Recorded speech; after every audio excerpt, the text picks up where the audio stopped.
Praise the Lord. प्रभूच्या नावाला धन्यवाद देतो मी की देव बाप्पाने आज पहिल्यांदा तुमच्या परिवारात या दासाला येण्याची प्रेरणा दिली. देव बाप्पाने दाखवल्याशिवाय मी कधीच घर सोडत नाही प्रियांनो. देव बाप्पाने दाखवलं ना, मला ठाम पुरावा असतो की देव बाप कार्य करणार आहे. परंतु कधीकधी सेवेमध्ये काही कारणामुळं थोडासा हलगर्जीपणा करतो. कारण आदामाने एदेन बागेमध्ये देवाची आज्ञा नाही मानली. आपण तर त्याच्यानंतर आलेले प्रियजन आहे. पण देवबाप आपल्या पापांना नेहमी न आठवणाऱ्या समुद्रात टाकणार आहे. म्हणून आम्ही प्रभूच्या नावामध्ये आजपर्यंत आहोत. म्हणून भक्तीची सुरुवात आपण प्रार्थनेने करूया. बाळा, तू प्रार्थना कर. आपण प्रार्थना करू. धन्यवाद धन्यवाद धन्यवाद आमच्या महान गौरवशाली जिवंत देवा. धन्यवाद देतो पुन्हा एक बार प्रभूजी. धन्यवाद देतो या सुंदरशा दिवसाबद्दल प्रभूजी. आम्हा सर्वांना प्रभूजी आतापर्यंत सांभाळ प्रभूजी. देवा, खरोखर प्रभूजी तुम्ही आमच्या सोबत होता प्रभूजी आणि तुम्ही पुढेही असणार आहे प्रभूजी. प्रभूजी आतापर्यंत आमचा सांभाळ केलास प्रभूजी. आमच्या सुखामध्ये दुःखामध्ये तुम्ही होता प्रभूजी, म्हणून धन्यवाद देतो प्रभूजी. प्रभूजी जी काही प्रभूजी तिथे जी काही प्रभूजी जी काही स्तुती आराधना आहे प्रभूजी, जे काही वचन आहे प्रभूजी, हे प्रभूजी कोणा मनुष्याचं नियोजन नाही प्रभूजी, तर प्रभूजी हे तुमची योजना आहे प्रभूजी. धन्यवाद देतो प्रभूजी. आणि प्रभूजी हे योजनेद्वारे प्रभूजी तुम्ही एक महान कृत्य करणार आहे प्रभूजी, म्हणून धन्यवाद देतो प्रभूजी. धन्यवाद देतो प्रभूजी. जी स्तुती आराधना होईल प्रभूजी ती तुम्ही मान्य करा प्रभूजी.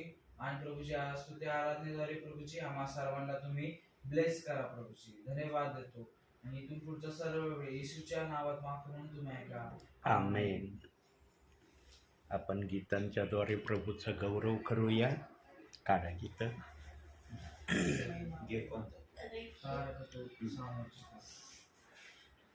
तारक तो सामर्थ्य तो येशू दे युगा युगा रे.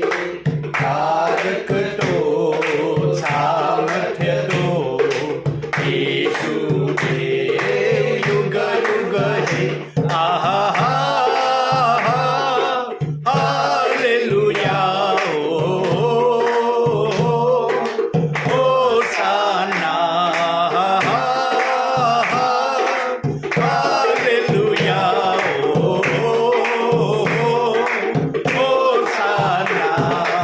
Hallelujah, hallelujah, hallelujah, hallelujah, hallelujah, hallelujah. हा दिवस प्रभूचा आहे, आपण उल्हास व आनंद करू. हा दिवस प्रभूचा आहे, आपण उल्हास व आनंद करू.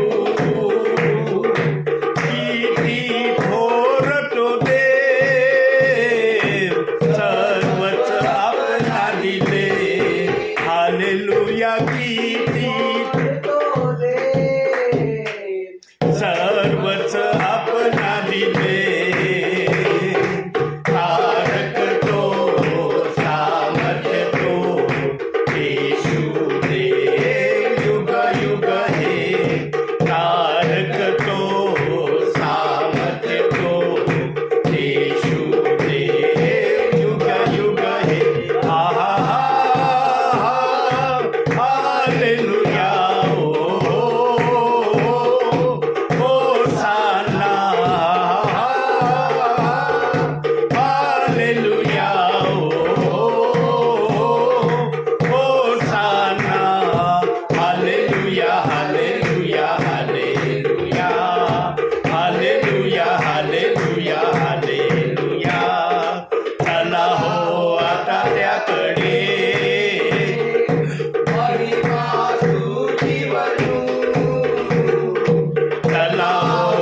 तर आता आपण देवाच्या स्तुती आणि गौरवासाठी आणखी गीत गाऊया. महिमा महिमा हो तेरी, महिमा महिमा हो तेरी, महिमा महिमा हो तेरी, महिमा महिमा हो तेरी, महिमा महिमा हो तेरी, यीशु तेरी महिमा करता हूँ मैं सदा, यीशु तेरी महिमा करता हूँ मैं सदा, महिमा महिमा हो तेरी, महिमा महिमा हो तेरी, महिमा महिमा हो तेरी, महिमा महिमा हो तेरी, तेरे मार खाने से तेरे गाड़े जाने से मौत पर भी विजय पाने से, तेरे मार खाने से तेरे गाड़े जाने से मौत पर भी विजय पाने से, सबका हुआ है उद्धार, होनी है नई जिंदगी, सबका हुआ है उद्धार, होनी है नई जिंदगी, महिमा महिमा हो तेरी, महिमा महिमा हो तेरी, महिमा महिमा हो तेरी, महिमा महिमा हो तेरी, तेरे लिए जीऊंगा तेरे लिए मरूंगा, तेरे लिए यीशु हरदम सहूंगा, तेरे लिए जीऊंगा तेरे लिए मरूंगा, तेरे लिए यीशु हरदम सहूंगा, पर मैं तेरे वचनों को बांटता ही रहूंगा, पर मैं तेरे वचनों को बांटता ही रहूंगा, महिमा महिमा हो तेरी, महिमा महिमा हो तेरी, महिमा महिमा हो तेरी, महिमा महिमा हो तेरी.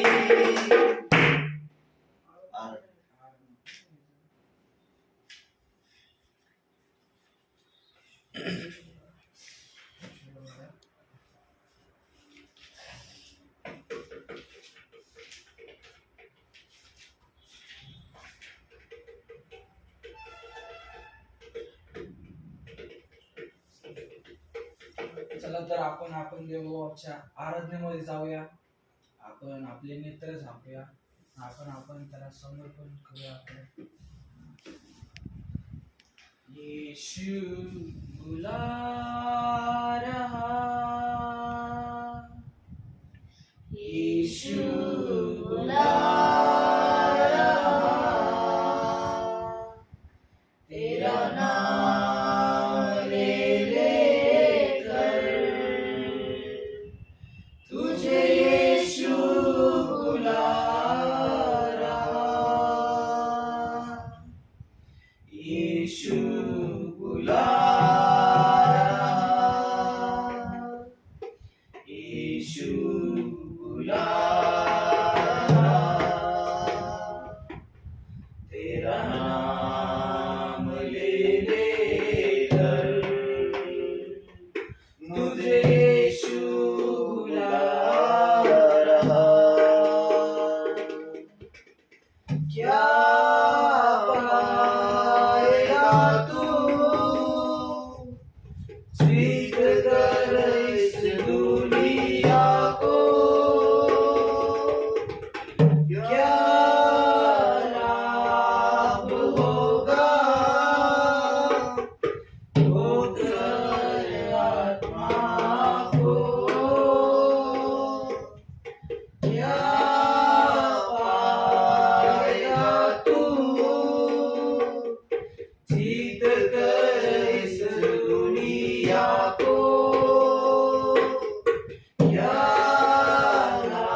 तुझे यीशु बुला रहा,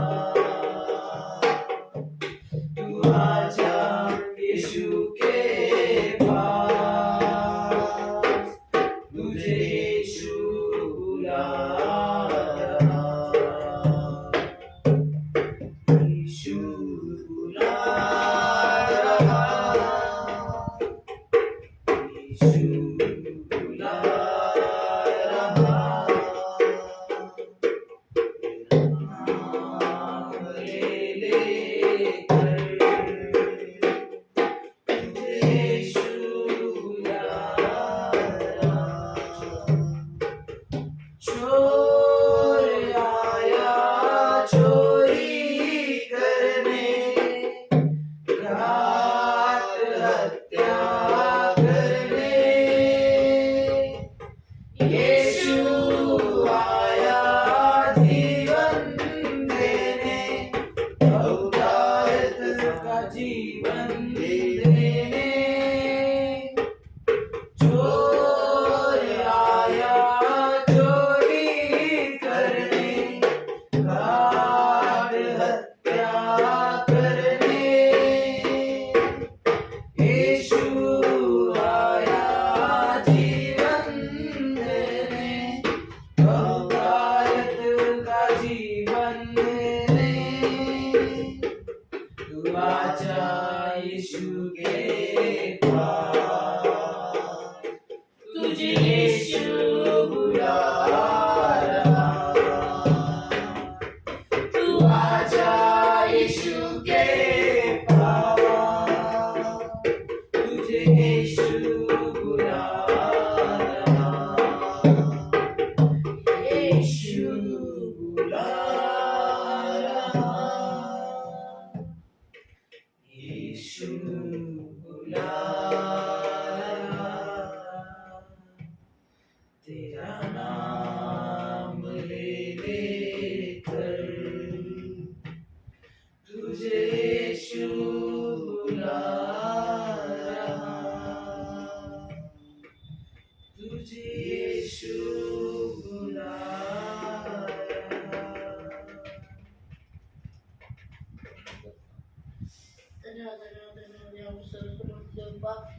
देवबा जिकडे आम्ही तरीके देवबा गाणी गाऊन देवबा तुमची स्तुती केली देवबा देवबा तुम्ही स्तुती मान्य करा देवबा देवबा तुम्ही स्तुती आणण्यामध्ये आमच्यासोबत तुम्ही तुमची उपकार नव्हते देवबा इथून पुढे जे काही पास्टर वचन सांगतील देवबा ते वचन सांगते सांगा देवबा त्यांच्या मुखातून तुम्ही बोला देवबा आणि बोलले मग तुमची उपकार नव्हते येशूच्या नावात म्हणते नाही का आमेन आमेन. प्रियांनो, देव बाप्पाने जी पण पृथ्वीपासून मनुष्यापर्यंत जी पण निर्मिती केली ना, ही प्रभू परमेश्वराने अगोदरच आपल्या समयामध्ये ठरवलेलं होतं. देव बाप्पाच्या मनात आलं आणि त्यांनी लगेच केलं असं नाही. जेव्हा देवबाप आत्म्यात होता, म्हणून उत्पत्तीचं एक एक वचन काय म्हणतं पाहूया आपण. प्रारंभी देवाने आकाश पृथ्वी निर्माण केली. प्रारंभी देवाने आकाश व पृथ्वी ही उत्पन्न केली. दुसरं वचन, आणि पृथ्वी आकारविहीन व शून्य होती, जलनिधीच्या पृष्ठभागावर अंधकार होता आणि देवाचा आत्मा जलावर तळपळत राहिला होता. कशावर होता देवाचा आत्मा? जलशयावर. आणि तो आत्मा तळमळत होता. जलशयावर देवाचा आत्मा तळमळत होता. प्रियांनो, म्हणजे देवबाप्पाने थोडं वरती लगेच राहत ताबडतोब हा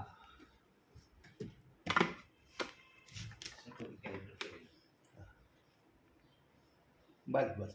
ओके.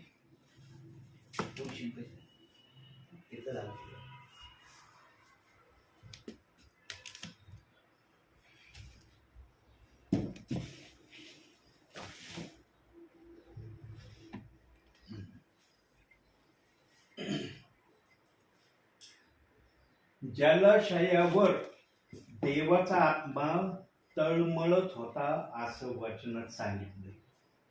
म्हणजे पृथ्वी आणि आकाश असताना सर्व ठिकाणी पाणीच पाणी होतं प्रियांनो, कुठंच काही नव्हतं.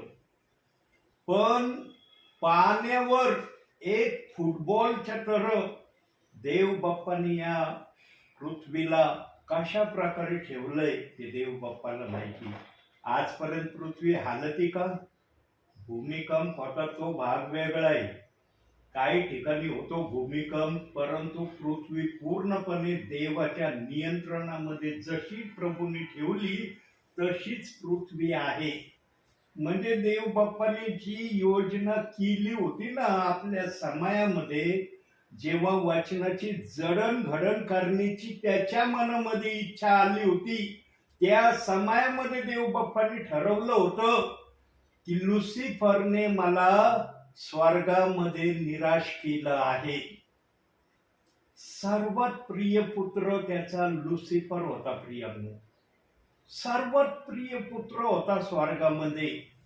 आणि त्या स्वर्गामध्ये त्या लुसिफरला आपल्या प्रभू परमेश्वराच्या समान होण्याची त्याने प्रभूकडे मागणी केली, परंतु प्रभूने या मागणीला त्याच्या मान्यता दिली नाही. मग त्या मागणीवरून त्यांच्यामध्ये बरेचसे क्लॅशेस झाले, युद्ध झालं, त्याच्यामध्ये त्याचा पराभव झाला, त्याला पृथ्वीवर टाकण्यात आलं.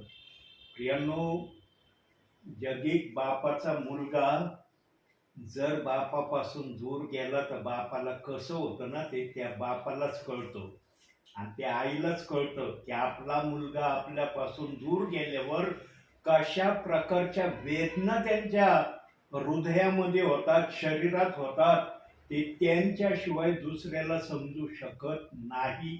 हा तर प्रभू परमेश्वर होता आणि त्याची निर्मिती हा लुसिफर होता.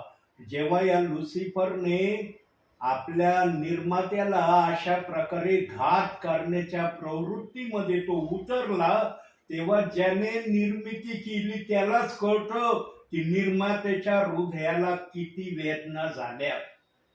म्हणून त्याने 1000 वर्ष लुसिफरने त्याला धोका दिला, किंवा लुसिफरने त्याला फसवलं, किंवा लुसिफरने त्याचा घात करण्यासाठी पूर्ण योजना त्याने स्वर्गामध्ये केली.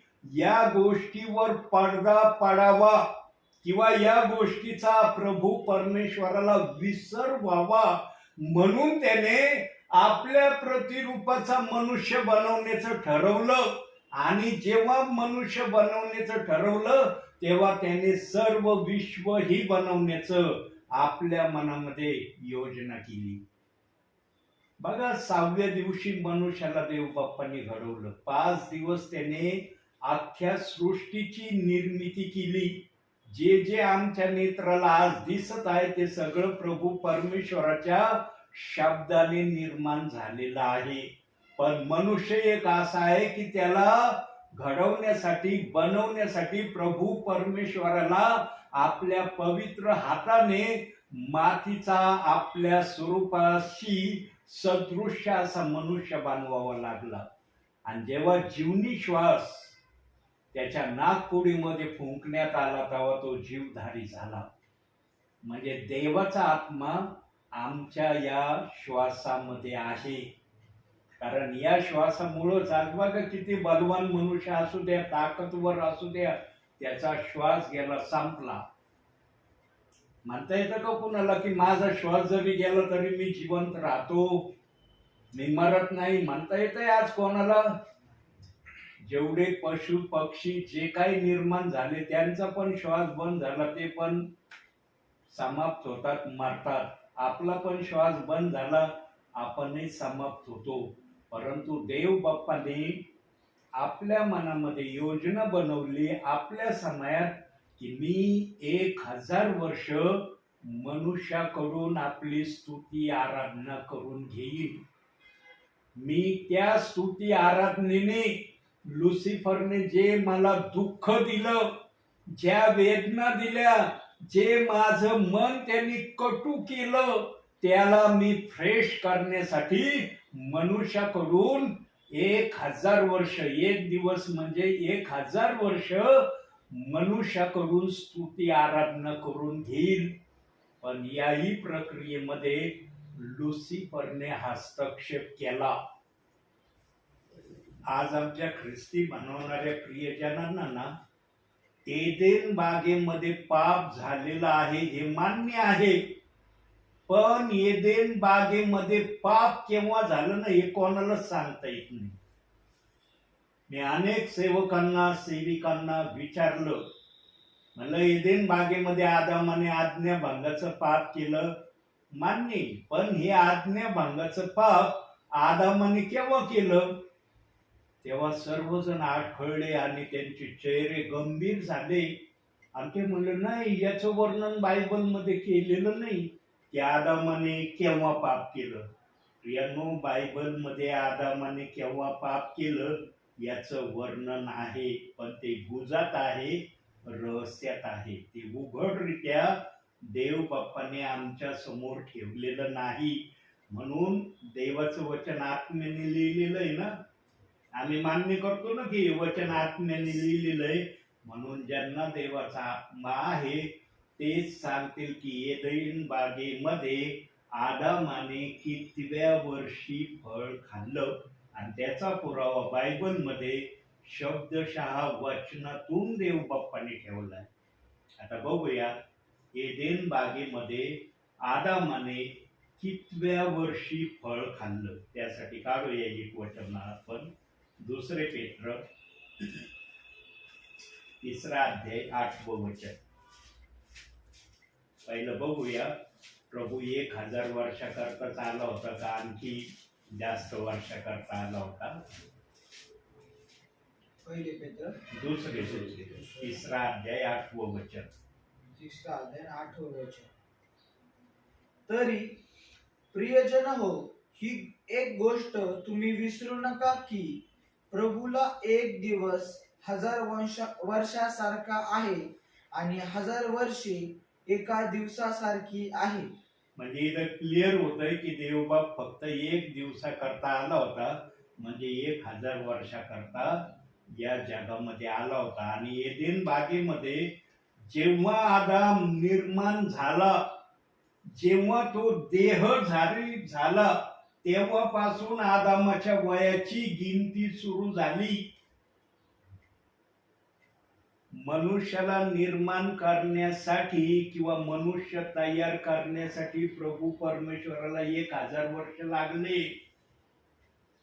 आम्ही म्हणतो 6व्या दिवशी मनुष्याला निर्माण केलं, पण ते मनुष्य निर्माण होण्यासाठी 1000 वर्षाचा पिरियड देव बाप्पाने आमचं हे शरीर घडवण्यासाठी घेतला. मातीच्या यांनी कसे कसे अवयव देव बाप्पाने बनवले असतील. 1000 वर्षाच्या पिरियड मध्ये मनुष्य तयार झाला, तेव्हा जीवनी श्वास फुंकताच तो जीवधारी झाला. आणि जेव्हा तो जीवधारी झाला तेव्हापासून त्याच्या वयाची गिनती सुरू झाली. आणि मनुष्याला पण त्याने 1000 वर्षापर्यंतच बनवलं होतं. मनुष्याचं आयुष्य पण 1000 वर्षाचंच होतं, त्याचं आयुष्य जास्त नव्हतं. प्रियांनो, प्रभू परमेश्वर जर स्वतः 1000 वर्षाकरता आला होता या पृथ्वीवर, तर मनुष्याला काय 2000 वर्षासाठी तो पृथ्वीवर ठेवणार होता का? मनुष्य पण 1000 वर्षाकरताच निर्माण केलेला होता. परंतु आदाम आणि हव्वा सहाय्यक, नंतर हव्वेला त्याच 1000 वर्षाच्या पिरियड मध्ये देव बाप्पाने हव्वा पण बनवली. असं नाही की हव्वेसाठी 1000 वर्षाचा काळ परत घेतला आणि आदामासाठी 1000 वर्षाचा काळ घेतला, असं नाही. प्रियांनो, या पिरियड मध्ये हव्वेला आणि आदामाला 1000 वर्षाच्या आतच देव बाप्पाने बनवलं. आता देव बाप्पाने कसं बनवलं असन ते देव बाप्पाला माहिती, कारण तो वचनच सांगतो. पुरावा बघू आपण, योहान शुभवर्तमान. जे पण वाक्य प्रभू बोलन त्याचा पुरावा बायबलमध्ये 21 अध्याय 25वे वचन. 25वे वचन. येशूने केलेली दुसरी ही पुष्कळ कृत्य आहे, ती सर्व एक एक लिहिलेली पुस्तकी या जगात मावणार नाहीत असे मला वाटते. बघितलं, पुरावा दिलाय.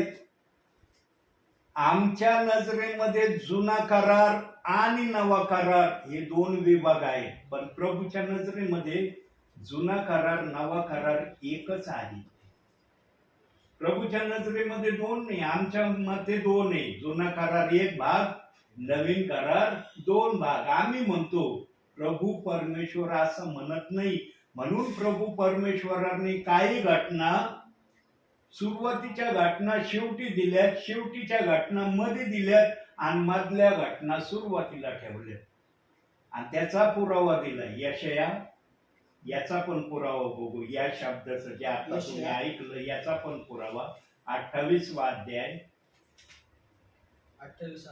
10वं वचन. 10वं वचन. कारण नियमावर नियम, नियमावर नियम, कानूवर कानू, कानूवर कानू, थोडे येथे थोडे येथे असे तो बोलत असतो. थोडे येथे थोडे तेथे असं तो बोलत असतो.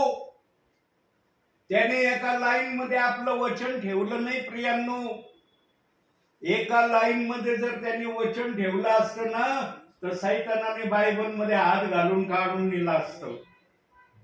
म्हणून अनमोल जे मोती आहेत वचनाचे, प्रभूने काही इकडे टाकलेत, काही इकडे टाकलेत, काही तिकडे टाकलेत, पण त्या मोत्यांना चालवणारा आत्म्याला माहितीये की हे मोती सविस्तररित्या माझ्या विश्वासणाऱ्यांसमोर कसे प्रगट करायचे. म्हणून संदेश हा मनुष्याच्या इच्छेने कधी येत नाही, पवित्र आत्म्यातून संदेश येतो. आणि पवित्र आत्म्याला शिकवायची गरज नाही संदेश कसा सांगायचा. आम्ही संदेश तयार करतो, है ना? करतो का नाही? काय सेवक करतात का नाही संदेश तयार? आम्हाला संदेश तयार करावा लागतो. प्रभूच्या उपस्थितीमध्येच आम्ही संदेश तयार करतो. आम्ही काय आमच्या बुद्धीच्या उपस्थितीमध्ये संदेश तयार नाही करत. परंतु जर त्या संदेशाला जे काही तुम्ही प्रभूच्या सानिध्यात तयार केलाय संदेश, त्याला जर आत्म्याने चालवलं नाही ना, तर तुमच्या त्या संदेश तयार करण्याला काही अर्थ नाही. म्हणून पाऊल आपल्या करंथीकराच्या पत्रात म्हणला, मी बुद्धीचा संदेश देईन, मी आत्म्याचा संदेश देईन. आम्ही संदेश जरी तयार केला ना प्रियांनो, त्या संदेशाला एक्सप्लेन करण्यासाठी, सांगण्यासाठी पवित्र आत्मा जर आला, तर तो संदेश पवित्र आत्मा त्या वचनाला धरून आपल्या पद्धतीने सांगल. आणि पवित्र आत्मा त्या संदेशाला सांगण्यासाठी यावा, म्हणून सेवकामध्ये पवित्र आत्मा असणं गरजेचं आहे. सेवकाजवळ जर पवित्र आत्मा नाही तर काय उपयोग आहे? आडात जर पाणी असलं तर पावरं टाकता येईल, है ना? कुणी पण आलं पावरं टाकलं, त्यांना खात्री राहते अरे पाणी आहे, पाणी निघल पावऱ्यामध्ये. पण आडातच पाणी नाही, किती पावरे टाका, काय निघणार आहे? म्हणून पवित्र आत्मा ज्याच्या जवळ आहे ना, त्याच्या जवळ देवाचा आत्म्याचा संदेश आहे. ज्याच्याजवळ पवित्र आत्मा नाही, त्याच्याजवळ आत्म्याचा संदेश नाही. पवित्र आत्मा क्लिअर भाषा बोलणार आहे. पवित्र आत्मा एक सांगतो आणि एक लपवतो असं कधी करत नाही. पवित्र आत्मा जे काय बोलतो उघडरित्या बोलतो. ज्याच्याजवळ पवित्र आत्मा आहे त्याच्याजवळ आत्म्याचं वचन आहे. ज्याच्याजवळ पवित्र आत्मा नाही त्याच्याजवळ आत्म्याचं वचन नाही. मग तो बायबलच्या आधारे आपल्या बुद्धीच्या सहाऱ्याने समजावून सांगण्याचा कधी कधी प्रयत्न करतो.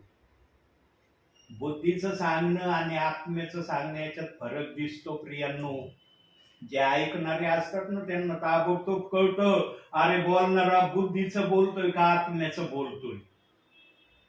1000 वर्षाकरता जर प्रभू आला होता, तर आदामाने कितव्या वर्षी पाप केलं हे वाचनातून आपण बघूया. उत्पत्तीचं पुस्तक 5वा अध्याय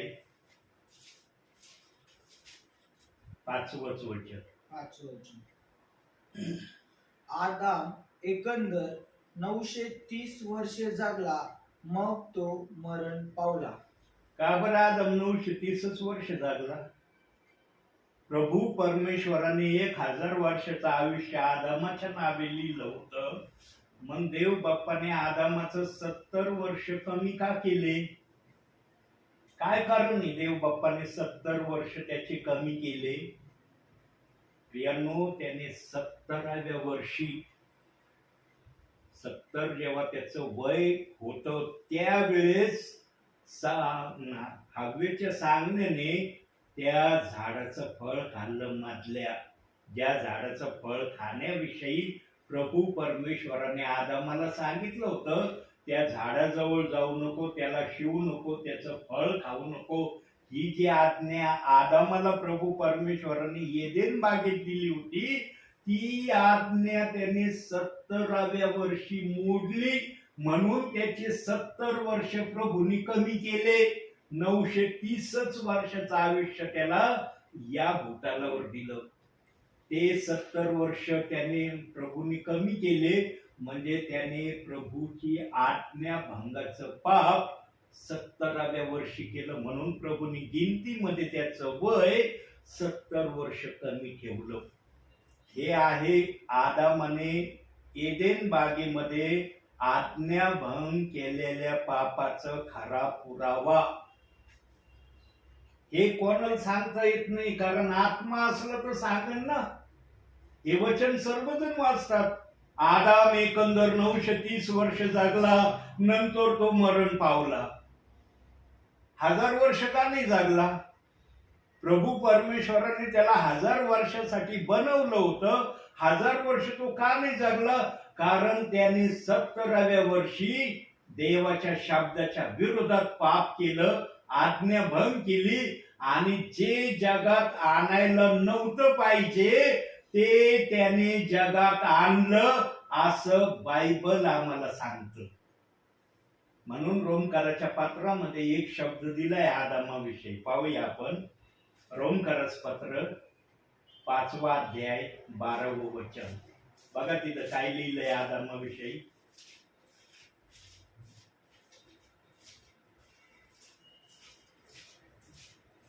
कुठे आहे माझं? 5वा अध्याय 12वं वचन. 5वा अध्याय 12वं वचन. एका माणसाच्या द्वारे पाप जगात शिरले, आणि पापाच्या द्वारे मरण शिरले, आणि सर्वांनी पाप केल्यामुळे सर्व माणसांमध्ये अशा प्रकारे मरण पसरले. एका माणसामुळं पाप जगात पसरला, असं बायबलचा आत्मा सांगतो. जगामध्ये सर्वप्रथम देव बाप्पाने आदामाला आणि हवेलच बनवलं होतं. नंतर त्यांना संतती झाला, तो भाग वेगळा आहे ना. बायबल हेच शिकवतं ना की सुरुवातीला आदाम हव्वा हे 2 जण होते, नंतर त्यांच्याद्वारे निरनिराळे प्रियजन या जगात आले, जगाच्या कानेकोपऱ्यामध्ये गेले. हे वचन आम्हाला शिकवतं. जेव्हा हाबेलाचा खून कायनाने केला, तेव्हा कायनाला जी शिक्षा प्रभू परमेश्वराने देण्याचं ठरवलं. आम्ही जर उत्पत्तीचा 4था अध्याय वाचला ना, त्याच्यामध्ये दिलेलं आहे, काईन स्पष्टपणे प्रभू परमेश्वराला म्हणला, प्रभू परमेश्वरा, तू जी शिक्षा मला करण्याचं ठरवित आहे ना, ती शिक्षा माझ्याच्याने पेलवणार नाही. फार भयानक शिक्षा तू माझ्या भावाची मी हत्या केल्याच्या बद्दल तू देत आहे. ही शिक्षा मला माझ्या जीवावर मी सोसणार नाही. तेव्हा देवबाप त्याला काय म्हणला, तू या ठिकाणातून निघून जा. मग तो नोन देशात गेला. आता जर पृथ्वीवर हाबेल आणि काईन हे जर होते, तर मग हा नोन देश कुठून आला? बरेच जण म्हणतात 4 जण जर पृथ्वीवर होते तर नोन देश कुठून आला म्हणे. ब्रदर, ह्या नोन देशाची योजना कस काय आली? प्रियांनो, काईन आणि हाबेल यांच्यामध्ये अर्पण आणण्याच्या अगोदर शेकडो वर्षाचा पिरियड गेलेला आहे. त्याची नोंद या बायबलमध्ये नाहीये. त्याची नोंद केलेली नाही इथं. फक्त हाबेल आणि कायनाच्या अर्पणाची नोंद केली आणि मग कायनाचं अर्पण परमेश्वर नाकारतो, हाबेलाचा अर्पण देवबाप स्वीकारतो. याची ईर्ष्या कायनाच्या मनात येते आणि तो आपल्या भावाचा वध करतो. तेव्हा काय हाबेलाचं रक्त प्रभू परमेश्वराकडे ओरडतं, माझ्यावर झालेल्या हल्ल्याचा तू कधी सूड घेशील, बदला घेशील. तेव्हा परमेश्वर कायनाशी वाद विवाद करतो आणि कायनाला शिक्षा देतो. कायनाला ती शिक्षा मान्य होत नाही. मग प्रभू म्हणतो तू या ठिकाणी राहू शकत नाही, तू अन्य ठिकाणी जा. मग तो नोन देशात जातो असं वचनात दिले. 4था अध्याय वाचा उत्पत्तीचा, त्याच्यामध्ये दिलंय. मग जर कायन आपल्या बापाच्या घरातून निघून नोन देशात जातो, मग हा नोन देश कस काय आला, कुठून आला हा नोन देश?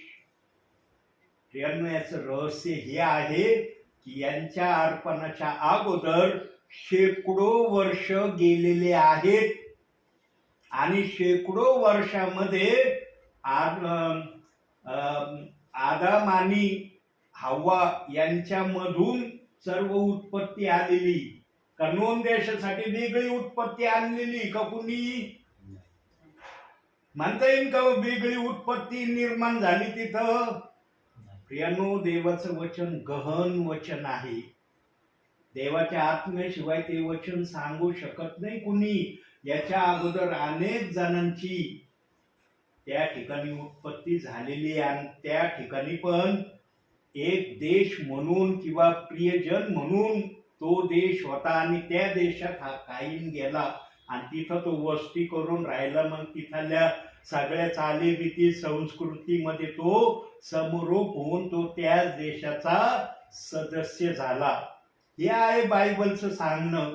परंतु आपला विषय काय आहे की आदामाने पाप केलं कितव्या वर्षी ते आपण या ठिकाणी पाहत आहोत.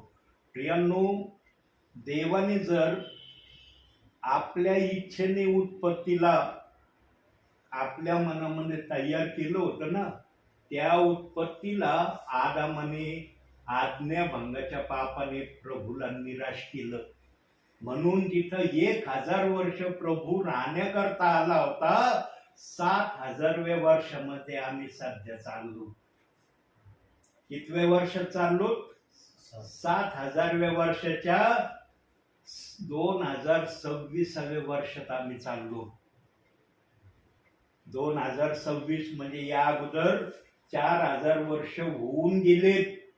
येशू ख्रिस्त आल्यापासून 2026 वर्ष म्हणजे येशू ख्रिस्त 2000 साली 2000 साल जे आम्ही आनंदाने साजरं केलं ना, त्या रात्री मध्यरात्री प्रभू येशू ख्रिस्त दूतासह आम्हाला घेऊन जाण्यासाठी यायला पाहिजे होता.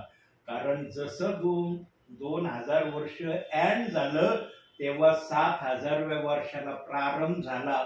आणि उत्पत्तीच्या पहिल्या अध्यायात सांगितलंय की 7व्या दिवशी प्रभू परमेश्वराने विश्रांती घेतली, आराम केला. है ना, दिलंय ना, 6 दिवस काम केलं, 7व्या दिवशी देव बाप्पाने 20वा घेतला. मग जर 2000 सालाच्या मध्यरात्री 12 नंतर आमच्या प्रभूचं आगमन होणं गरजेचं होतं. का नाही आला प्रभू आमचा?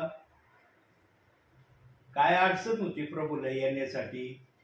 7000 वर्षाचं 2026 वर्ष चाललंय तरी आमचा प्रभू आलेला नाही. पण आता आम्हाला चावल लागू राहिली की आता आमचा प्रभू निश्चित येणार आहे. का नाही आला माहिती का प्रभू?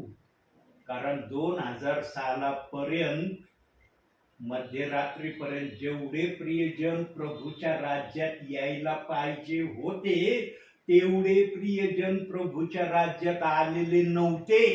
म्हणून देव बाप्पाने आपलं येणं थोडस लांबणीवर टाकलंय. पण या 7000व्या वर्षामध्ये देवबाप आम्हाला घेऊन जाण्यासाठी येणार आहे.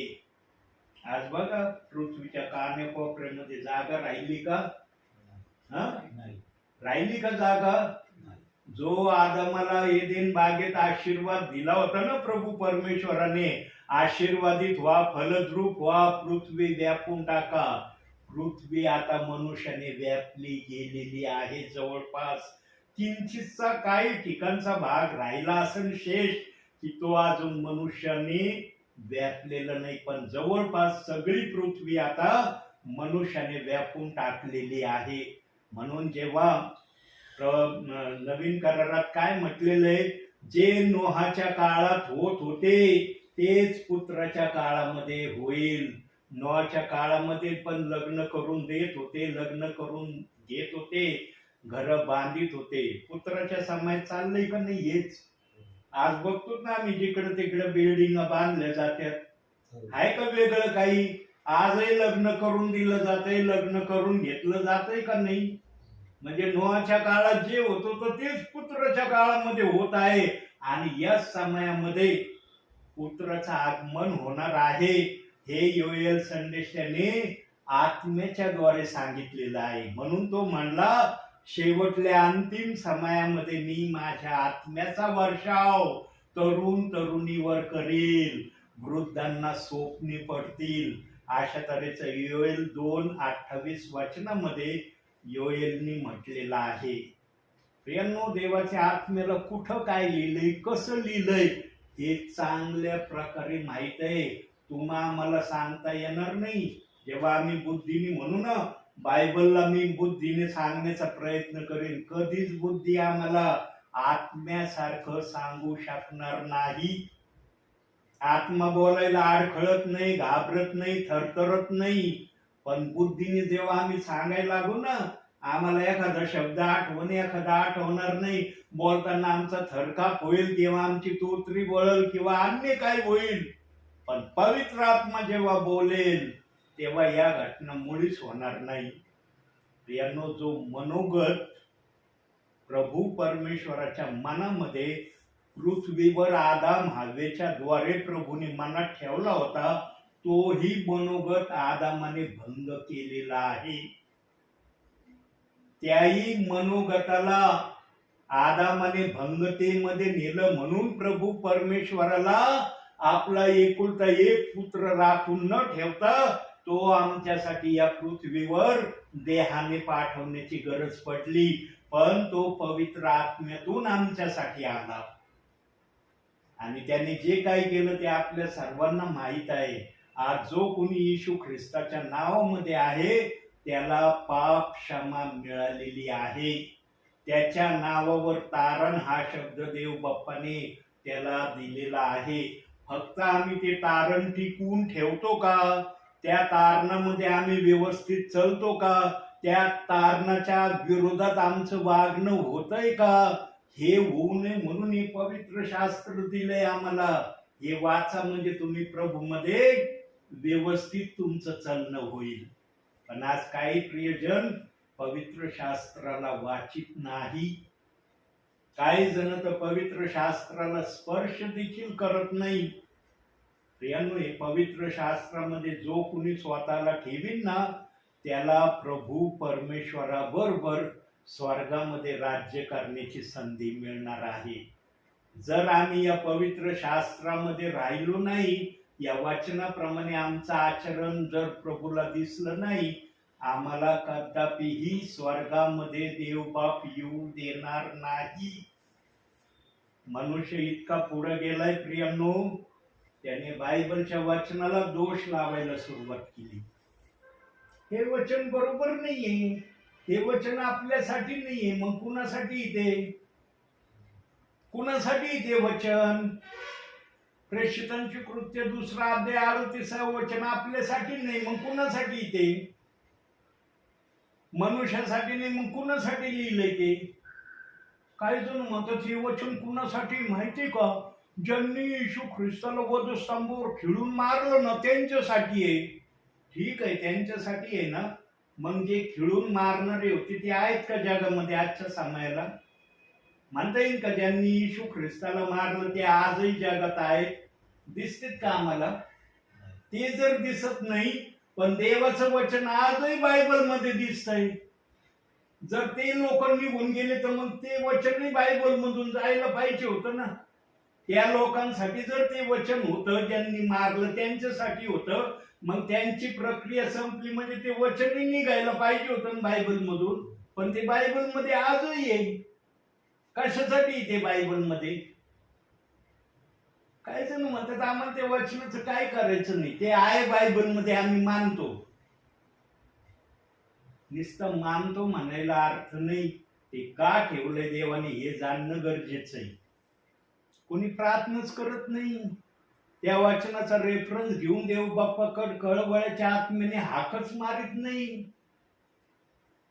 तुमच्या मुलांनी जर तुम्हाला काही वस्तू मागितली, अशी वस्तू मागितली की जी वस्तू तुम्ही कधी ऐकली नसन, त्या वस्तूला जर तुमच्या मुलांनी मागितलं, तुम्ही क्षणभर जरी ती देण्यास समर्थ नसले, पण तुम्ही आपल्या मुलाला शब्द तर देतो ना, बाळा मी तुला आज नाही देऊ शकत, पण कधीतरी तू जे मला मागितलं ते निश्चित तुला मी देईन, म्हणतो का नाही जगीत बाप आपल्या मुलाला. आज वर्ष झाले हे बायबल मध्ये वचन आहे. जेवढे प्रभू मध्ये आज आले, जे वचनाप्रमाणे चालले ते वचनाला दोष नाही लावे, पण ज्यांचं चालणं वचनाप्रमाणे नाही ते आजही म्हणतात हे ओनली जीससचं वचन आहे, खोट्या संदेशाचं वचन नाही, हा सांगणारा नरकात जाणार आहे. देवाचं वचन आपल्या आत्म्याने आपल्याच वचनामध्ये नरकात जाणारं वचन ठेवीन का? आणि नरकाची सुवार्ता सांगण्यासाठी सेवकाला पाठवीन का? घरोघरी जा, ही सुवार्ता सांगायचं, त्याला नरकाची सुवार्ता सुनव. काय चाललंय प्रियांनो? आज जे चाललंय ना, स्वर्गातून देवाचे नेत्र जे पृथ्वीवर पाहतात ना, काही ठिकाणी त्याला व्यवस्थितपणा दिसत नाही.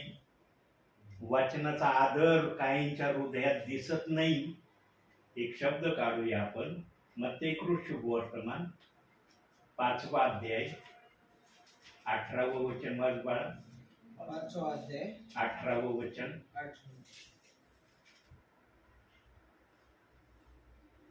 कारण मी तुम्हास खचित सांगतो, आकाश व पृथ्वी ही नाहीशी होईपर्यंत सर्व काही पूर्ण झाल्याशिवाय नियमशास्त्रातील एकही काना किंवा मात्रा रद्द होणार नाही. देवाने काना मात्र रद्द न होण्याचं आश्वासन वचनातून दिलंय, म्हणून मी पुरावा दाखवणारा सेवक आहे. पोपटासारखं नुसतं गोड गोड बोलणारा नाही, मी वचनाच्या पुराव्यानिशी आणि विचारानिशी आत्म्याच्या प्रेरणेने बोलत असतो. म्हणून मी आडखळत नाही, मी कुठं थांबत नाही, मी कधी माझं डिस्टर्बिंग माझ्यामध्ये मी पवित्र आत्मा येऊ देत नाही. काना मात्रा जर देव बाप्पाने काढायला नाही सांगितलं आम्हाला, आज तर प्रेषितांची कृत्य 2 अध्याय 38 वचनाला नाकारलं जात आहे. बरोबर आहे काय देवाच्या दृष्टीने? मनुष्यांना फार गोड लागतंय. हो बरोबर आहे बरं का. हा 2 बप्तिस्मेचे वचन दिलत ना राव, मग एकाला सोडावंच लागल ना, एकाला धरावं लागल, एकाला सोडणं गरजेचंच आहे. दोन्ही धरले तर मग देवाची आज्ञा मोडीत होता आपण. देव म्हणशील मी एक घ्यायला सांगितलं, तू 2 कशाला घेतले? मग देवाला कळत नव्हतं का याचे जर 2 होते तर मी एक कस काय म्हणू वचनात? ज्याने सगळं बनवलं त्याने 2 बाप्तिस्मेचे वचन ठेवून एक घ्यायला का सांगितलं? त्याला कळत नव्हतं का 2 दिले, 2 घ्यायला मी यांना आज्ञा देतो, एक कस काय म्हणू? विचारच करत नाही. नाही देव बाप म्हणला ना एकच घ्यायचं, मग कोणतं? येशू ख्रिस्त होता तोच समय फार चांगला. पेत्रचं काय समय आहे? अनफड निरक्षर आज्ञेने त्याचं काय ऐकायचं? पेत्रचं सोडून द्या, येशू ख्रिस्तच धरा. जर त्याचं नाही धरलं तर मग त्याला देव बाप्पांनी का पेंटिकॉस्टच्या दिवशी ते वचन सांगायला उभं केलं? कोणाच्या प्रेरणेने त्यांनी वचन सांगितलं? स्वतःच्या बुद्धीने सांगितलं का वचन? पेत्राने पेंटिकॉस्टच्या दिवशी अग्नीच्या जिभा जर उतरल्या होत्या स्वर्गातून, त्या उतरल्या होत्या अग्निमय होत्या. त्या अग्नीच्या जिभा नाव आहे त्यांना, म्हणजे अग्नी होती त्यांच्यामध्ये. ती मनुष्याला नष्ट नव्हती करीत, पण आगीसारखं वचन पेत्राच्या मुखातून पेंटिकॉस्टच्या दिवशी हजारो लोकांनी ऐकलं. 3,000 लोकांना ती भाषा कळली, बाकीच्यांना नाही कळली. बाकीच्यांना का नाही कळली? कारण त्यांनी ऐकायचं सोडून दिलं. ते म्हणे काय ऐकायचं नाही, या कानाने घ्या, या कानाने सोडून द्या. पण 3,000 जणांनी या कानाने घेतलं आणि या कानातच ठेवलं, त्यांनी सोडून नाही दिलं. म्हणून त्यांच्या हृदयाला चुटपुट लागली आणि ते आले पेत्रकड. पेत्रू भाऊ, तुझं वचन ऐकून हृदयात कुस्तुरी होते, चुरचुर चुटपुट होती, काय करू? लगेच तो अधिकाऱ्याने म्हणला, प्रभू येशू ख्रिस्ताच्या नावाने बाप्तिस्मा घ्या. ते आईबापांना विचारायला नाही गेले. आमच्या आईबापांना विचारून येतो, ह्यो बाप्तिस्मा घेऊ का? आमच्या आईबाप म्हणले ना घ्या, मी लगेच घ्यायला येतो. पेत्र म्हणलं, लगेच ते पाण्यात उतरले, बाप्तिस्मा घेतला त्यांनी. कारण अग्नीच्या जीभामध्ये इतका पॉवर होता, त्यांना त्यांच्या बुद्धीचा डिसिजन अग्नीच्या जीभेने घेण्यास मनाई केली. म्हणून ते इकडं तिकडे गेले नाही कुठं. डायरेक्ट पेत्र म्हणला बाप्तिस्मा घ्यावा लागल तर तुमची चुडचुड चुटपुट हृदयातली बंद होईल. आणि बाप्तिस्मा झाल्यावर तसं झालं. त्याचं वर्णन बायबलच्या वचनामध्ये देव बाप्पाने ठेवलं नाही. प्रियानो, इतकं पवित्र वचन आहे ते, देवाचं वचन आहे, देवाचा शब्द आहे तो. काही जण त्या वचनाला काय महत्व देत नाही, व्हॅल्यू देत नाही. आम्हाला त्या वचनाचं काय वाटत नाही हो. आणि जो हे वचन सांगायला तर त्याचं पण आम्हाला काही वाटत नाही. मग देवाचा आत्मा त्या दासाला असंच पृथ्वीवर हिंडवितो. काय जा करमणुकीसाठी कोणाच्या घरामध्ये, असा सेवकाला पाठवितो का देवाचा आत्मा? प्रियानो, बुद्धीचे डिसिजन जेव्हा तुम्ही सोडून देता ना, तेव्हा आत्मेचे डिसिजन तुम्हाला सांगतील की त्या वाचनाचं तुम्हाला काय करणं गरजेचं आहे. मला सांगितलं म्हणून मी संस्था सोडून दिली. 2007ला सोडून दिली संस्था. मला तुमचा पगारही नको, तुमची संगती नको. मला जे वचन देवाने दाखवलं मी त्या वाचनाची सगळे म्हणजे, हो ते वचन चांगलं नाहीये, त्या वचनाला कुणी मानित नाही, कोणता परिवार तुम्हाला घरात येऊ द्यायचा नाही. ते म्हणते ना, हे वचन आम्हाला चलत नाही, हे वचन आम्ही ऐकणार नाही, मग कुठं सेवा करतात? म्हणलं काही होऊ, म्हणलं माझ्या देवाने मला सांगितलं हे कर, मी करणार. 175 पेक्षा अधिक गावात मी जातोय. इतकी सेवा देव बाप्पाने मला दिली. कोणत्याही परिवारात गेलो ना, कोणताच परिवार म्हणत नाही नका सांगू ब्रदर वचन. इतकं ध्यान देऊन वचन ऐकतात. आणि काही परिवार बाप्तिस्मेसाठी मागं लागलेत माझ्या. नाही करीत बाप्तिस्मे त्यांचे मी. त्यांना म्हणलं देव बाप्पाने मला दाखवल्याशिवाय तुमचा बाप्तिस्मा नाही होणार म्हणलं. जसं मत्ते 28:19 तुम्ही निसतं पालकांना म्हणले मला बाप्तिस्मा घ्यायचं की पालक म्हणतो मी रेडी आहे. तुम्ही कधी रेडी आहेत? आहे का आता तयार? मी द्यायला तयार आहे. प्रेषित 2:38 असा बाप्तिस्मा नाही म्हणलं. मला देव बाप्पाने दाखवलं, तुम्हाला देव बाप दाखवीन. मला जर दाखवितो तो तुम्हाला दाखवीन. या दासाकडून बाप्तिस्मा घे, तेव्हा तुमचे बाप्तिस्मे होतील. आणि जर तुम्हाला देवाच्या सांगण्याप्रमाणे ऐकण्याची तुमची तयारी नसली, तुम्हाला तुमचा डिसिजन तुम्ही घेऊ शकता. मी तुम्हाला अडविणार नाही. माझे काही परिवार थांबलेत अजूनही, पण ते म्हणतात आम्हाला सेवकाने सांगितले देव बाप्पाचा आत्मा दाखवील, त्या वेळेला बाप्तिस्मा होईल. थांबलेत अजूनही. पण 2007 पासून 2026 चाललंय ब्रदर. एक बाप्तिस्मा नाही झाला माझ्या हातून, माझ्या वैयक्तिक सेवेमध्ये बरं का. पण सामूहिक सेवेमध्ये शेकडो बाप्तिस्मे मी प्रेषित 2:38 वचनाच्या प्रमाणावर केले. पुण्याचे अब्राम मसीह म्हणून एक देवाचे सेवक होते, त्यांच्या बरोबर माझी सेवा होती. जवळपास 10 वर्ष त्यांच्या बरोबर मी सेवा केली. खूप सेवा डेव्हलपिंग झाली. खूप परिवार, खूप निरनिराळ्या ठिकाणी सेवा झाली. जेव्हा सेवा वाढली ना, त्या सेवकाने मला लगेच तांदळातल्या खाड्यासारखं बाजूला केलं. ब्रदर मैं पुणे का हूँ, पुणे के लोग मेरे लोग है, तुम नगर के हो, तुम नगर को जाओ, अभी नगर की सेवा करो. आलो मी नगरकड. देवाला म्हणलं देव बाप्पा मी काय केलं तू पाहिलं. आणि जेव्हा मी इंडिपेंडन्स स्वतः सेवेला उतरलो तेव्हा मला 175 परिवार देव बाप्पांनी दिली. तो नम्रतेने सेवा करतो ना, प्रभूला उंच करण्याचा हेतू ज्याच्या मनात असतो ना, त्याची सेवा कधीच बंद होणार नाही. ज्या सेवकाने मला तांदळातल्या खऱ्यासारखं बाजूला काढलं ना, आज त्याच्या सेवेची दुर्दशा चालली. मला बाहेरून फोन येतात, जिथं जिथं मी सेवेला जायचो ते करतात मला फोन. आता त्यांची सेवा चांगली नाही राहिली ब्रदर. तुम्ही होते तेव्हा काय सेवा होती, काय आनंद होता, होल नाईट प्रेयर व्हायची, सगळं व्हायचं. आता एवढं काही नाही राहिलं. जीवनामध्ये मनुष्याने ना सर्वांना धोके द्यावे. देवाला धोका दिला ना, देवाला धोका देणं साधारण समजू नका.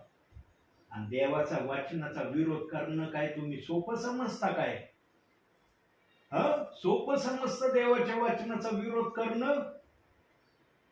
जेव्हा देव बाप आपल्या सामर्थ्याने उठण एकेकाला सांगन ना त्या वाचनाचं, तेव्हा प्रत्येक जण म्हणून प्रभू मी वचन मानतो, आता इतके दिवस नाकारित होतो, आता स्वीकारतो. पण देवाची इच्छा एक आहे की माझा दास जर माझी वचन सेवा करतोय तुम्ही ते ऐकून सुधरावं. पण नाही सुधरत आजही काही जण. ऐकतात वचन, हो फार सुंदर बोलतात ते ब्रदर, बोलायला लागले ना कधी कधी बायबल पण त्यांच्या जवळ नसतो, बिना बायबलचं ते बोलत राहतात. मग कुठून बोलतात, कसं बोलतात ते आम्हाला नाही सांगता येणार, पण कधी कधी बायबलच त्यांच्या जवळ नसतं. आहे का माझ्या जवळ बायबल? दिसतंय बायबल? त्याच्यात सगळं रेकॉर्डिंग चालली ना, किती वेळ बोललो सगळं हे रेकॉर्ड करतंय का नाही? म्हणता येईल ना की हे सगळं रेकॉर्ड करतंय. मग एवढं बोललो कुठून बोललो? रस्त्याने पाठ करीत आलो का? चला आता ब्रदरांच्या घरी चाललोय, असं असं बोलणार आहे, असं असं करणार आहे. निदान माझ्या कृतीवरून जरी समजून घ्या की हा दास आत्म्याच्या प्रेरणेने सेवा करतोय, हा काय मनाची सेवा नाही करत, हे देवाच्या वचनाची सेवा करत आहे. आम्ही काय ऐकायला तयार होत नाही याचा वैयक्तिक विचार तुम्ही करा. गलत फॅमिलीमध्ये ना सगळे जातात प्रियांनो, पण चांगल्या विचाराकडनं बोटावर मोजण्यासारखीच येतात. म्हणून डोंगरावर वचन येशू ख्रिस्तानी सांगितलं, हजारो लोकांना 3 दिवस 3 रात्र वचन सांगितलं. पण जेव्हा येशू म्हणला ना मी 3 दिवस तुम्हाला वचन सांगितलं, किती जणांना कळलं? प्रत्येक जणांनी कारण सांगून निघून गेलो. अरे बापरे, तू तर असं वचनच बोलला, एका गालावर मारली तू दुसरा गाल पुढं कर. अरे बापरे, एकच काय शक्य होईल? मला हू म्हणलं तर तू म्हणायची सवय, मी कधी मार खाईन? माझ्याच्याने मार खाणं नाही होणार बाबा, मला तुझं वचन नाही आवडत, मी जातो. प्रभू म्हणला वेलकम, जा. दुसरा आला, अरे बापरे, तू मला व्यसन करणं मला मान्य नाही, मी तर व्यसन करणार आहे प्रभू, मला नाही जमणार तुझं वचन मानायचं. प्रभू त्याला म्हणला वेलकम, जा. असे प्रत्येक जण आले, कारण सांगितले, सगळे गेले निघून. 12 जणांना पाहिलं प्रभूनी. प्रभू म्हणला इकडे तुम्ही पण. हे बघतात ना सगळे कसे चालले कारण सांगून, जायचं का तुम्हाला पण?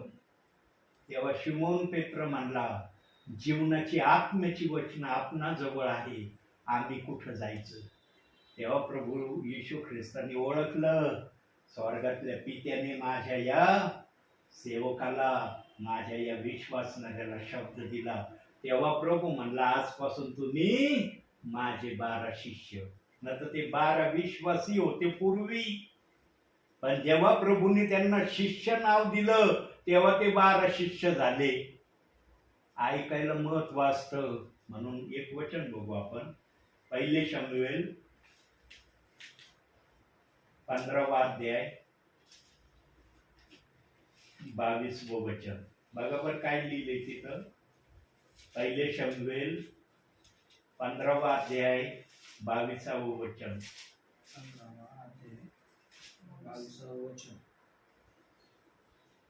तेव्हा शमूवेल म्हणाला, परमेश्वराचा शब्द पाळल्याने जसा त्याला संतोष होतो तसा होमांनी व यज्ञांनी होतो काय?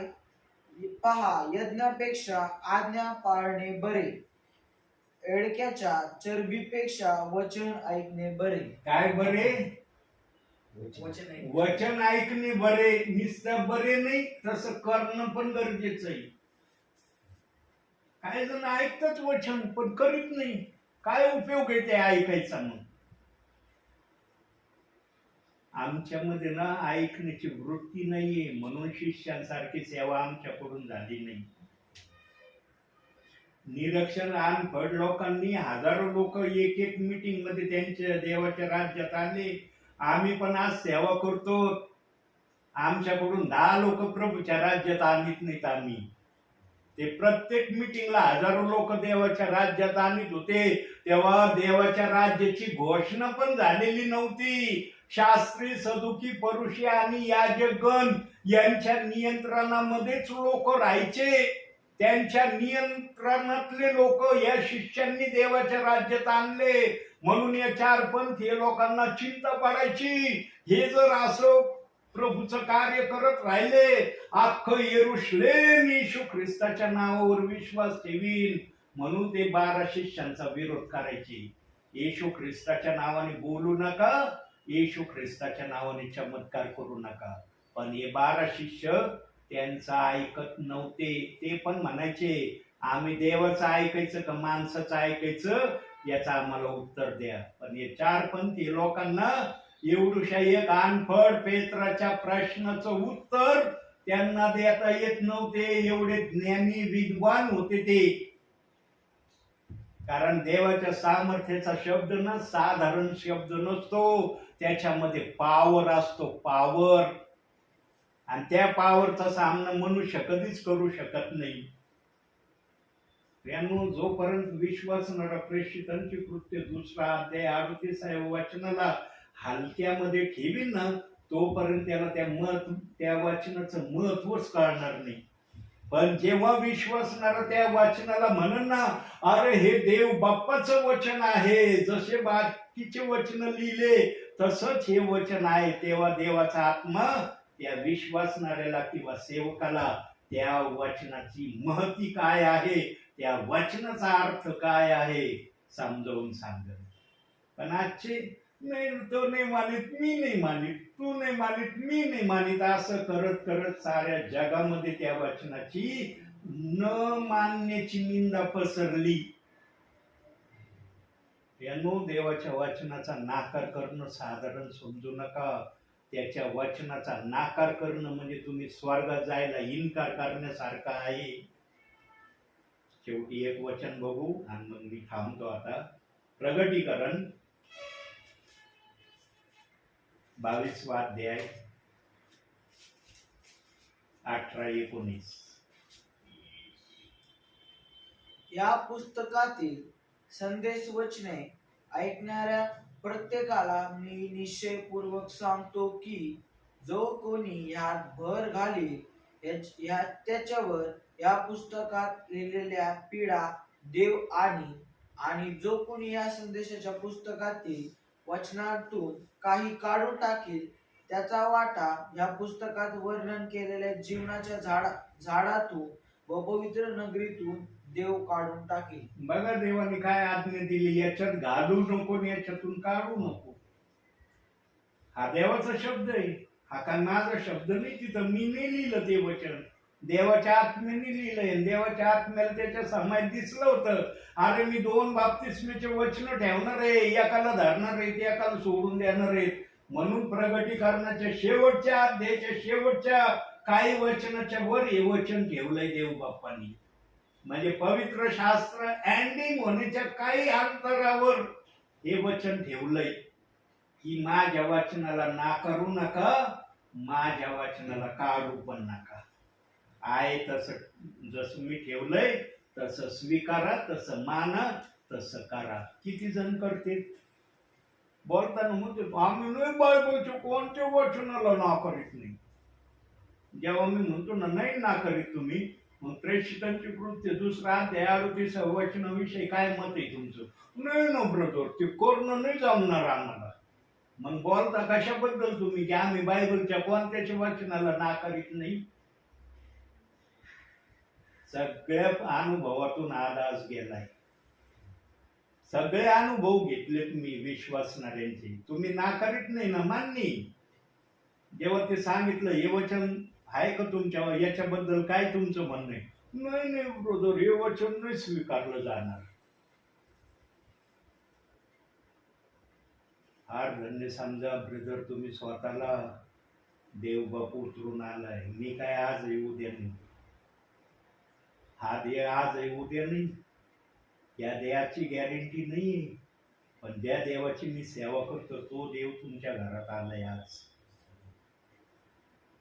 धुंडीत आलाय.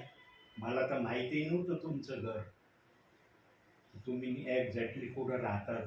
पण देवाचा आत्मा म्हणला, बाळा इथपर्यंत आणलंय तुला मी, घाबरू नको, तुझं जाणं होईल तिथपर्यंत.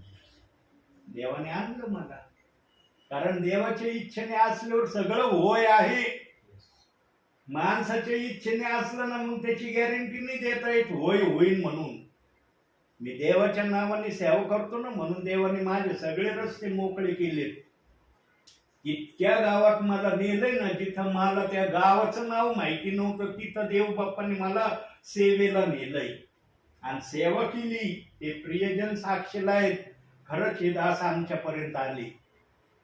कोणता सेवक आमच्यापर्यंत आला नाही, पण हा दास आम्हाला धुंडीत आला आमच्या घरापर्यंत. हे नाव आहे माझं. आजही विश्वासणारे म्हणतात जिथं कुणी जात नाही ना तिथं एलिएझर पगारे नक्की जाणार. काय विश्वासणारे बोलतात माझ्याविषयी असं. देवाचा सन्मान. आज तुमच्या घरामध्ये इतके इन्स्ट्रुमेंट मी पाहिले. काय देव बाप्पाने तुम्हाला आशीर्वादित केलंय. फार आनंद वाटला मला हे सगळं पाहून. फक्त देवाच्या वचनाला नाकारू नका, देवाच्या वचनाचा विरोध करू नका. कोणी जर तुम्हाला विरोध करण्याकरता भाग पाडलं ना, त्याला समजावून सांगा ते वचन बायबलमध्ये कशासाठी ठेवलंय प्रभूंनी. ते नाकारण्यासाठी ठेवलंय का स्वीकारण्यासाठी ठेवलंय. ते जर यहुदी लोक ज्यांनी येशूला मारलं त्यांच्यासाठी जर होतं तर ते यहुदी लोक निघून गेले. हे वचन का बायबलमधून निघून नाही गेलं? त्यांच्यासाठी जर होतं म्हणतात ना, तर मग ते लोक गेले निघून. हे वचनही जायला पाहिजे होतं ना बायबलमधून. पण बायबलमध्ये आजही ते वचन तसंच आहे जसं देवाने ठेवलंय. ते का गेलं नाही? ते कोण पाळणार आहे? का ते असंच ठेवलंय देव बाप्पाने एकच वचनाला? याला काय महत्व देऊ नका, याला वाचू पण नका, याच्याकडे लक्ष पण देऊ नका, अशा इराद्याने मी ठेवलंय वचन. आहे का असं काही? दिलाय का रेफरन्स देव बाप्पाने वाचनाचा? त्या वाचनाविषयी ते वचन पाळायला सांगितलंय, करायला सांगितलंय.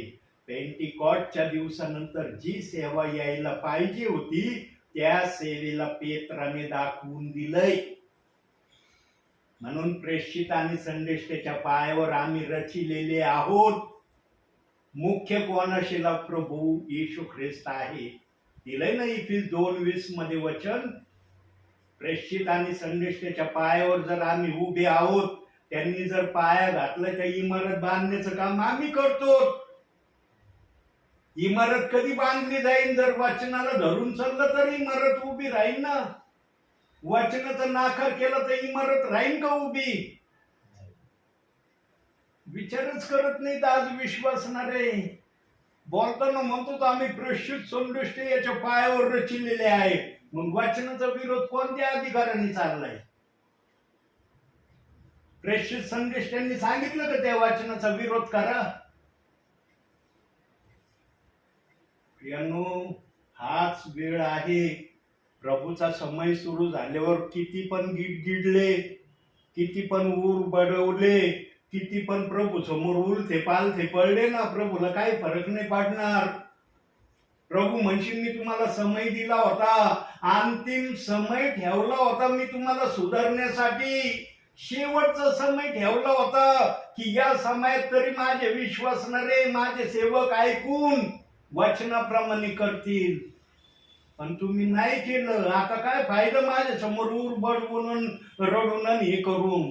आता न्याय होईल तुमचा. पृथ्वीवर वचन का ऐकलं नाही आणि कुणी सांगायला आलं तर ते का मानलं नाही? या दासाला देव बाप्पा तिथं उभा करेल. हाच येत होता ना पृथ्वीवर तुमच्या घरी प्रार्थनेला, फोन न करता येत होता ना. हा कोण पाठवित होतं याला? मी पाठवित होतो. माझा आत्मा त्या दासाला म्हणत होता जा त्या घरी. तो दास लगेच यायचा तुमच्याकडे. त्याला घर जरी माहित नसलं तर विचारित यायचा की अशाशे कुठं राहतात ग्रस्त. माझा आत्मा त्याच्याशी बोलत होता म्हणून तो सेवा करत होता. इथं आलोय कोणत्या अधिकाराने आलोय? तुम्ही देवाची संपत्ती प्रियांनो, कोणा पाळकाची संपत्ती नाही तुम्ही. हे लक्षात घ्या. पाळकाची संपत्ती नाही तुम्ही. तुम्ही देवाची संपत्ती आहे. म्हणून देव म्हणतो तुम्हाला मोलाने विकत घेतलेले आहे, माणसाचे गुलाम होऊ नका. देवाने मोलाने खरेदी केलंय प्रियांनो तुम्हाला. फक्त ओळखा देव कसा आहे, काय मी काय करणं गरजेचं आहे. जेव्हा हे लक्षात येईल ना तेव्हा वाचनाचा विरोध आपोआप बंद होईल. पण हे लक्षातच आणत नाही. चाललंय अवलय जोमानी सेवा करतो, या गावाला त्या गावाला त्या गावाला. भोळ्या बाबड्या विश्वासणाऱ्यांना माहित नाही बरं का काही जणांना आज पण प्रेषितांची कृत्य 2 अध्याय 38व्या वचनाविषयी. पण सेवकांनी सांगितलंय त्यांना हे वचन योग्य नाही, हे वचन मानायचं नाही, हे वचन सांगणार आलं त्याचं ऐकायचं नाही. म्हणून आजही काही विश्वासणारे या वचनाची सेवा करणारे सेवकाला येऊ देत नाहीत आपल्या घरी. नाही ब्रदर हे नाही चलत आम्हाला वचन, आम्ही नाही ऐकणार हे वचन, आमच्याकडनं का हे वचन सांगायला येऊ. आजही म्हणतात मला, आजही म्हणतात. कुणी सांगितलं त्यांना या वचनाविषयी?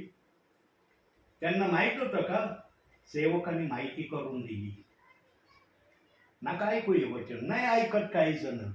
पण ज्यांना समज आली ना ते म्हणले नाही बायबल मध्ये आहे ना, मला ऐकलं पाहिजे. आज काही परिवार ऐकतात म्हणून माझी सेवा चालली. ऐकणारा कुणीच नसतं तर काय सेवा केली असती मी? कुठे गेलो असतो सेवेला? देवाने असे काही विश्वासणाऱ्याचे मन ठेवलेत. ते म्हणतात आपण ऐकू तर खरी वचन काय. आणि ऐकता ऐकता देवाचा आत्मा त्यांना आशीर्वाद देतो आणि मग ते म्हणतात पुढं चालून नाही हे देवाचंच वचन आहे, बायबलचंच वचन आहे. आम्ही जे ऐकलं नाही इतरांकडून ते चुकीचं आहे ते म्हणतात आज. का? कारण त्यांना कळलं म्हणून म्हणतात. कळलं नव्हतं त्यावर म्हणत होते नाही हे वचन बरोबर नाहीये. म्हणून आडात असलं ना तर पावरेत येतं, आडात नसलं ना पावरे किती टाका येणारच नाही. ज्याच्याजवळ वचन आहे त्याच्याजवळ जीवन आहे. ज्याच्याजवळ वचन नाही ना त्याच्याजवळ जीवन नाही. वचनावालाच प्रभू बरोबर स्वर्गामध्ये राज्य करणार आहे. ज्याने वचनाला नाकारले त्याला प्रभू आपल्या बरोबर राज्य करू देईल का? विचार करा. तू म्हणशील माझं वचनच नाकारलं, कस काय तू माझ्या बरोबर राज्य करायला येतोस? म्हणून पेत्र स्वर्गाच्या दरवाजेवर उभा आहे. असंच उभा नाही तू. बोलायला लागला ना आत्मा फार बोलतो माझ्या मुखातून. पण देवाने मला वेळेकडे पण लक्ष द्यायला सांगितलंय. वेळ बघ, समय ओळखून कर सगळं काही. माझा आत्मा तर सदैव बोलायला तत्परच आहे, पण तू समय ओळखून बोलत राहा. म्हणून तर म्हणतात आपला समजा शीतावरून भाताची परीक्षा करा. ते वचन देवाचं आहे, त्या वचनाचा इन्कार करणं सोडून देणं यातच तुमचं कल्याण आहे. म्हणून आजच्या छोट्याशा संदेशातून देवबाप तुम्हाला आणि मला भरपूर आणि भरपूर आशीर्वाद देऊ. आमेन. करा डोळे पण.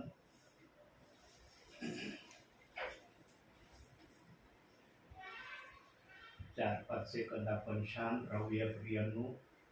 आपल्या मनाला आपण स्थिर करू, आपल्या विचारांना स्थिर करू आणि मग आपण देवाची प्रार्थना करणार आहोत.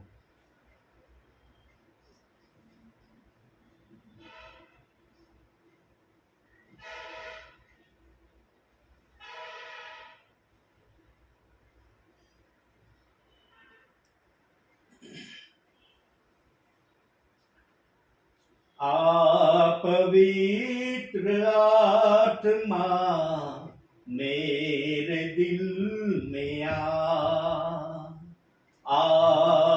पवित्र आत्मा मेरे दिल में आ, मेरे जीवन को तू ही चला, मेरे जीवन को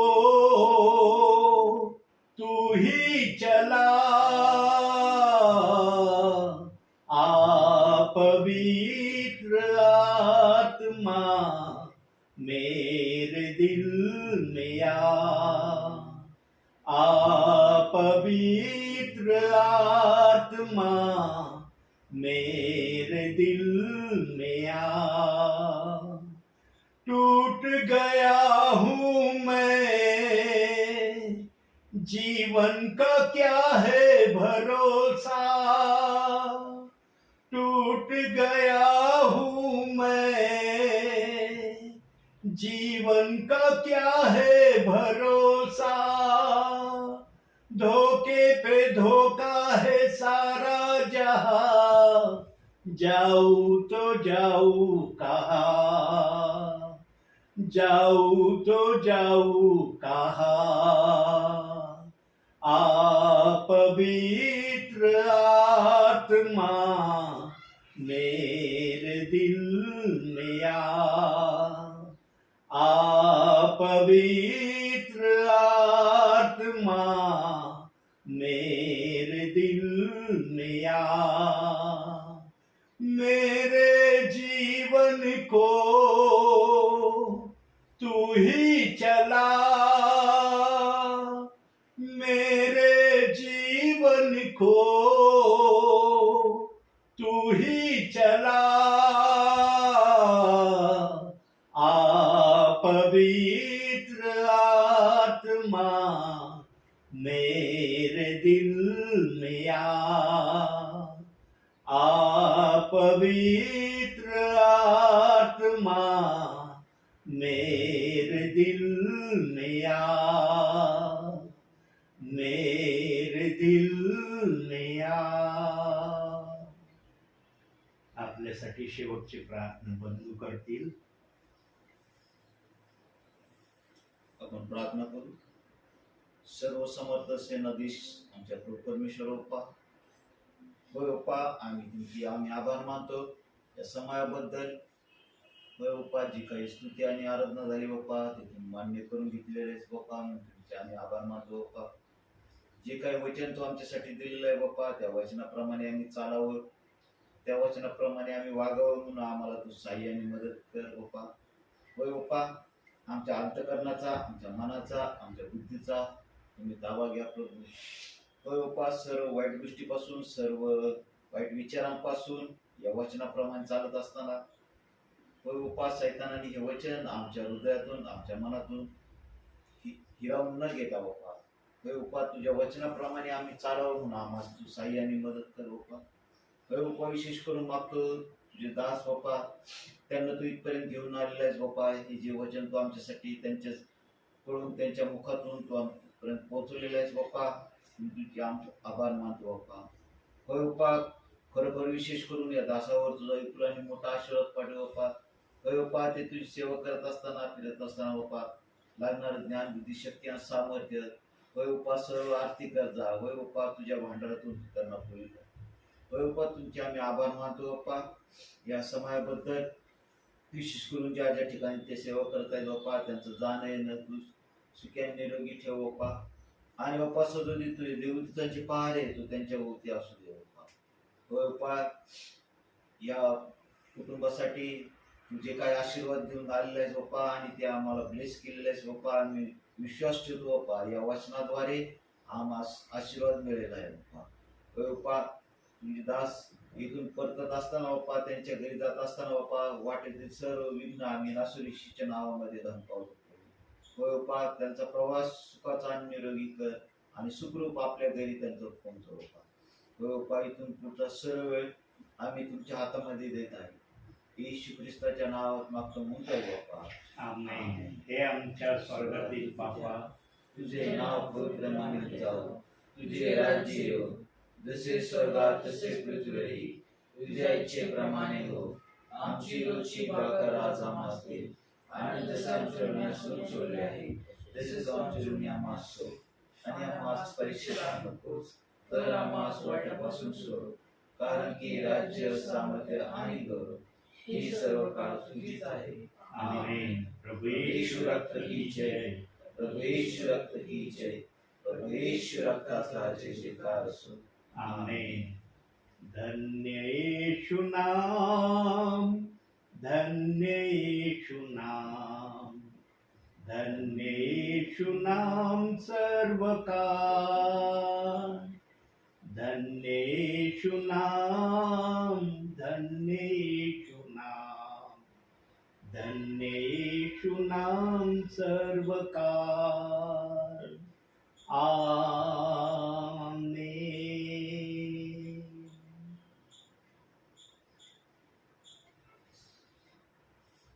देवाची स्तुती आराधना करायची ना तर देवाला आवडणारी करा. देवात राहायचं तर पूर्ण या, आधुरं येऊ नका. आधुरं येणारं काय कामाचं नाही. यायचं तर पूर्ण या.